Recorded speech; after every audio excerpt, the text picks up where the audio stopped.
SGA is an all-star for the Oklahoma City Thunder. Do not take this run for granted by OKC with the talent that they've seen come through Bricktown. We'll talk about that and more on today's Locked On Thunder podcast. You are Locked On Thunder, your daily Oklahoma City Thunder podcast. Part of the Locked On Podcast Network, your team every day.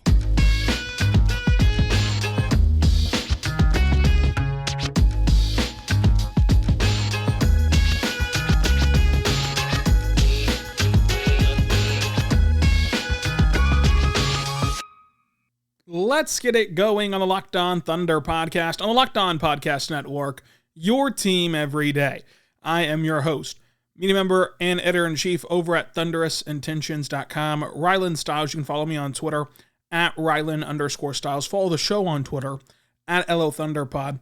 Email the show, lothunderpod@gmail.com. On today's show, we're going to dive into SGA being an all-star. The Thunder have a lot of people participating at All-Star Weekend this year, and OKC gets flexed into TNT again.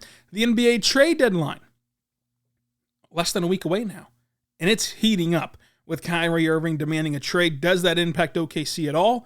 Today's show is brought to you by LinkedIn. LinkedIn Jobs helps you find the qualified candidates you want to talk to faster. Post your job for free at linkedin.com/LockedOnNBA. Thank you so much for making Locked On Thunder your first listen every single morning, every single day. We're here for you talking Thunder basketball. SGA is officially an all-star. Now, we knew this was coming because of how well he's been playing, and in fact, he is encroaching all-NBA territory if this season continues. But now it's been made official. Picked as a reserve on TNT on Thursday, SGA is now the Thunder's fifth all-star since moving to OKC. Kevin Durant, Russell Westbrook, Paul George, Chris Paul, and now SGA. And when you think about that run, it's not only just the sheer volume of all-stars, because of course all those guys except for Chris Paul were multi-time all-stars in their Thunder tenure.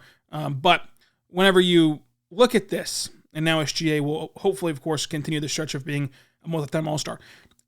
In their specific seasons, they weren't even like borderline all-stars. Like, these are all guys who were historic, who were elite level players. It is not normal to have this run of talent pass through your organization. It is not normal to get to witness this amount of greatness in Oklahoma City. And look around these organizations. Like, Sacramento would change everything to be in OKC's position. Charlotte, Washington, Washington would absolutely give up the John Wall, Bradley Beal years if they could turn that into Kevin Durant, Russell Westbrook, Paul George, and on and on and on. And they'd also change their current situation with OKC and Washington. You can just see that this is not common. No matter what organization you look at for the most part, especially when you compare apples to apples and do the small market thing, this is historic. This is monumental. This is just different. And it's becoming old hat because a lot of the people in Oklahoma were not NBA fans before the Thunder, didn't really keep up with it, especially the ins and outs of it. This isn't normal. You're not guaranteed these kind of guys. It feels that way because the Thunder have never not had one of these guys. They've only missed the playoffs now 2 years in a row, and who knows if they're going to get there this year or not. That's not the conversation, but it feels like, oh, this is just what NBA teams do. They gain stars, they lose stars, they gain them right back. The Thunder have never played a season, without star-level players. Even last year, they had SGA, and the year before that, they had SGA whenever they didn't make the All-Star team, but they were still All-Star-level players. SGA this season has been phenomenal. 30 points per game, almost 31. 4 rebounds per game, almost 5. 5 assists, nearly 2 steals a game, a block. He shoots 50% from the floor, 36% from 3, 62% true shooting percentage, career high at the rim, career high in the mid-range. This is just the start of his run of all-stars. He's going to make a ton of NBA all-star games. Because when you look at his game, this is all sustainable. This is all repeatable. This is not a breakout first half of the season, good story. SGA is legitimately unguardable. He's legitimately somebody that can continue to put up these caliber of numbers, and that sample size gets even larger when you include last season, post All-Star break. He was doing this same thing. Now, back then it was 5, 6, 7 games, but now you add those 5, 6, 7 games and elongate them onto this season, and you're starting to pick up on the pattern here.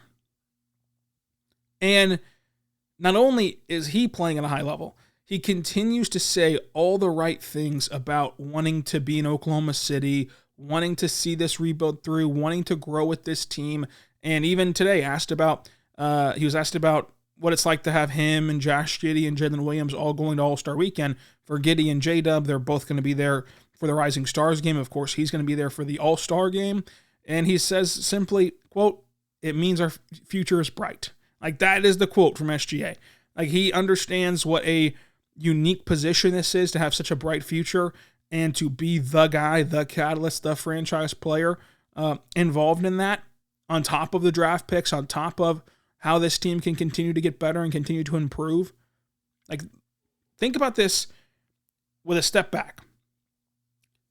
The Thunder this year have an all-star, 2 rising stars, a second overall pick waiting in the wings. If they make the playoffs, that means that they get valuable playoff experience for their young head coach and the youngest coach in the NBA and the youngest team in the NBA. And it's a fun story that they actually went there and made it after just 2 years of missing the playoffs, after being called the black eye of the league, after being crucified for their rebuild, and they'd be a really great story. If they miss the playoffs, they get better lottery odds at the best prospect we've seen since LeBron. They get a higher draft pick in a loaded draft class whenever next year's draft class does not look the same. They have the assets with this year's pick and 4 picks next year to move up and name their price in the draft besides slots 1 and 2.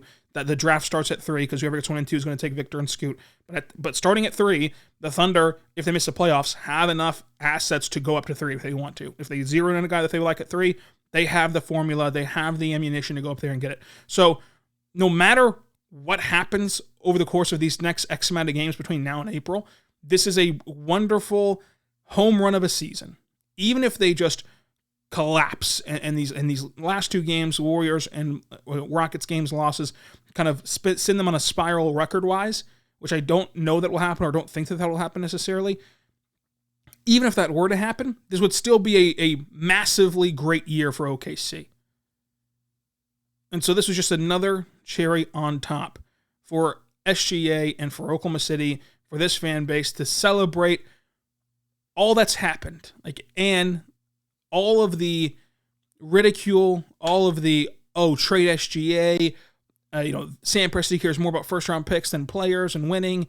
All the nonsense, all the garbage that was out there from the national media who just didn't understand what it's like to build a team and be patient. Now all of a sudden you're sitting here with a better outlook than Toronto, who the Raptors fans are the ones chirping about, freeing SGA. A better outlook than Houston, a better outlook than a lot of these other teams. You would be hard-pressed to find a team besides, Memphis or New Orleans who feels better about their situation than Oklahoma City. And Oklahoma City has an argument to feel the best of any team. But, of course, that would be a little bit of a homerish thing to do whenever the Thunder have not quite gotten to that level yet. But when you factor out all their assets, you factor out all the things going for them, it's hard to find a disadvantage at this point. Everything's an advantage. Going on another run this month or next month and pushing your way to the play-in, that's great.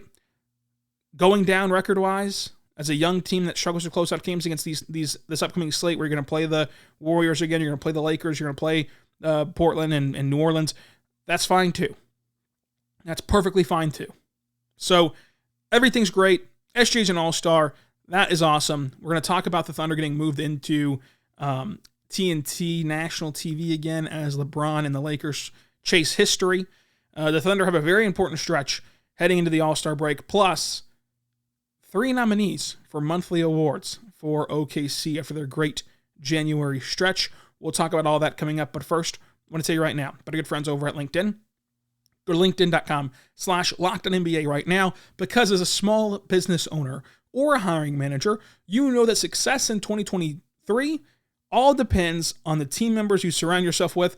That's why you have to check out LinkedIn Jobs. With LinkedIn Jobs, you can hire qualified candidates more effectively by matching roles with people who have the skills, the values, the experience that you want to help you achieve your goal.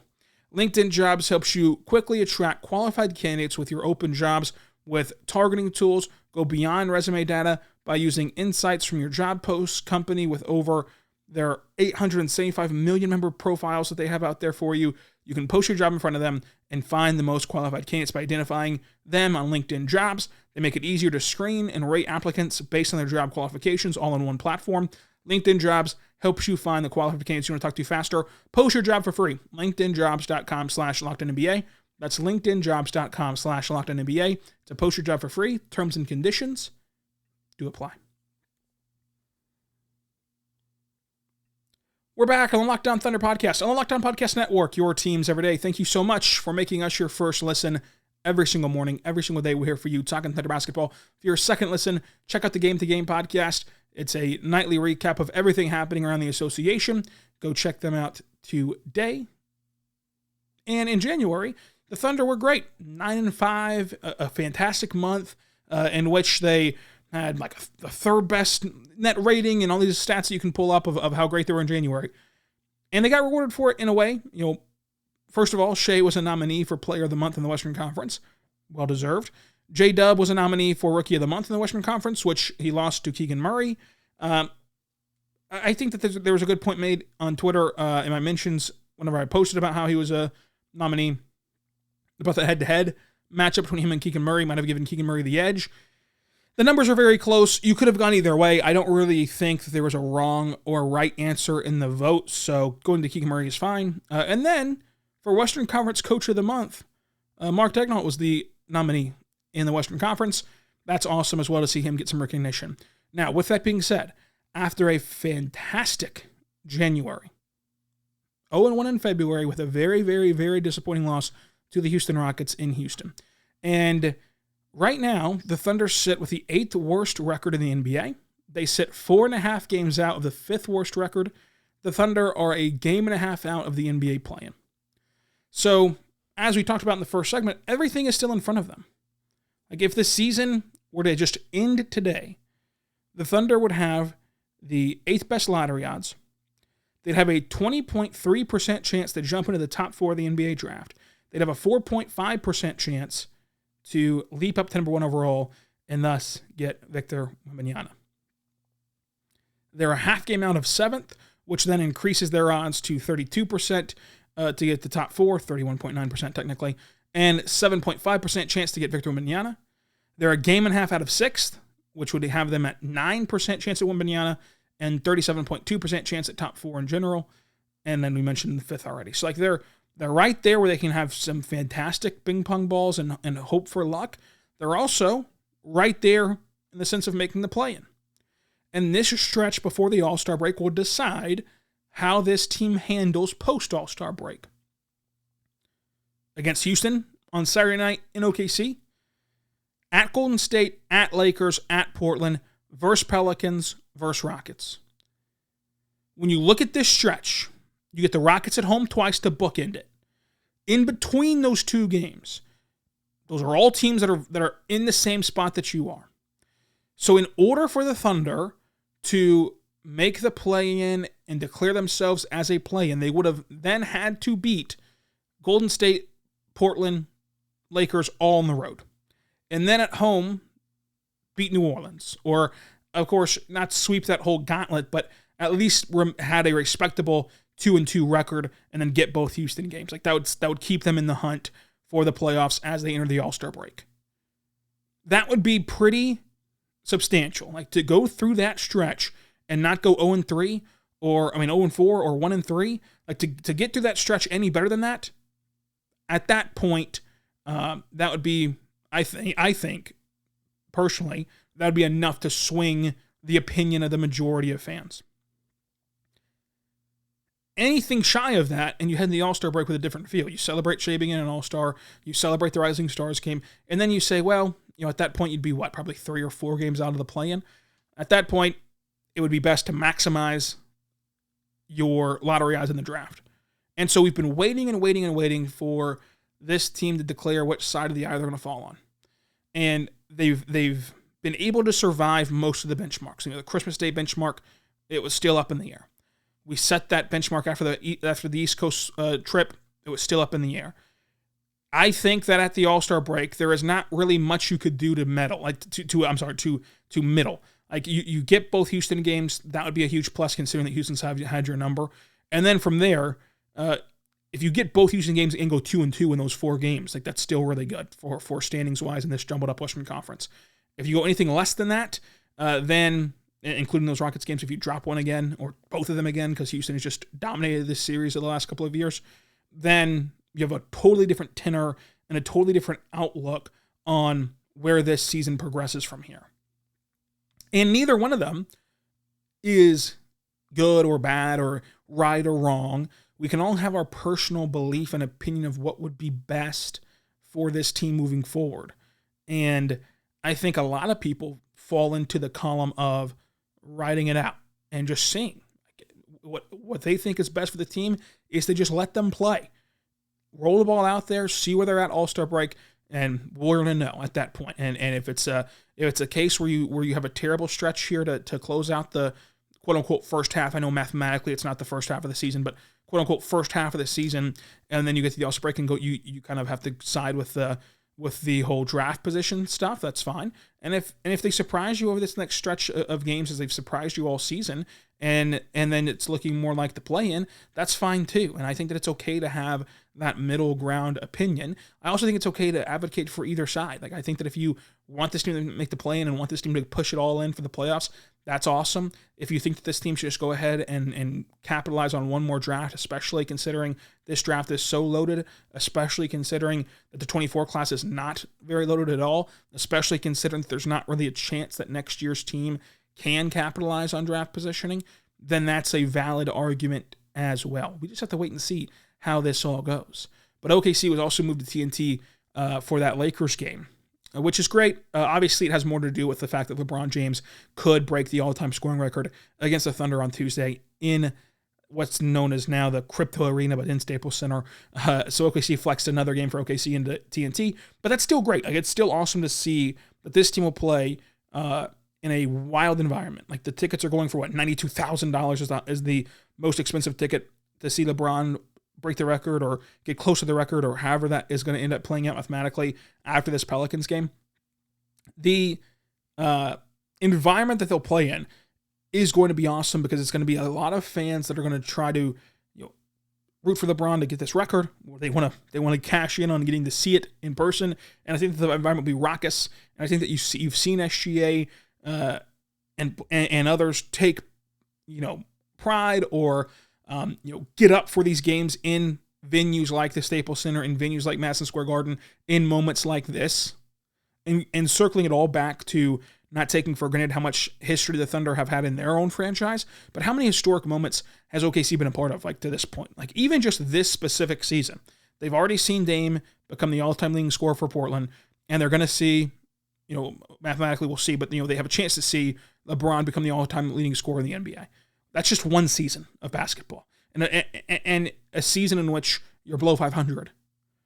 And so you think about all the greats that have come and played their last road game here in OKC. They've come in and set records here, both in the playoff and regular season. Like it is just surreal to kind of take all that in, and it's easy to do on moments like Thursday night whenever Shai is announced as an All-Star. So coming up, we'll talk about the trade deadline, which is fastly heating up for the NBA and how that impacts OKC. But first, I want to say right now, but I got friends over at FanDuel. FanDuel is incredible. It is the only sportsbook that you need for your Super Bowl party. It's FanDuel, America's #1 sportsbook. We're really excited about our new sports betting partner, FanDuel. It's the official partner of Locked On because it's the most awesome sportsbook that you can go to and have safe, fast bets with great features. Download the FanDuel right now. You can bet on Super Bowl 57 with a no-sweat first bet. You'll get $3,000 back in bonus bets if you do not win your first bet up to that amount. FanDuel lets you bet on everything from the money line to point spread to who will score the first touchdown, who will win Super Bowl MVP, and even just normal NBA games as well. They have everything that you want to. It's safe, secure, super easy, and the best part is you get your winnings right away instantly. So head on over there right now to FanDuel by going to FanDuel.com/lockedon. That's FanDuel.com/lockedon to claim your no sweat first bet.